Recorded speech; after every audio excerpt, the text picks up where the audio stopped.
La chiesa di San Vincenzo Ferreri di Sora ha fatto da suggestiva cornice nel pomeriggio di domenica 21 dicembre al concerto Natale in Musica, che ha richiamato un numeroso pubblico.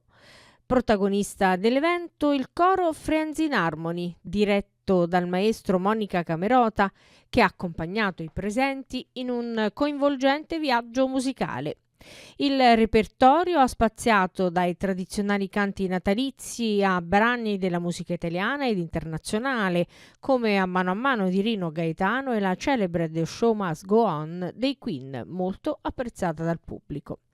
A portare i saluti dell'amministrazione comunale di Sora è stato il consigliere Francesco Monorchio, che ha sottolineato l'importanza dell'attiva comunità di San Vincenzo Ferreri, da sempre impegnata nell'organizzazione di eventi e momenti di aggregazione volti a rafforzare il senso di unione e partecipazione.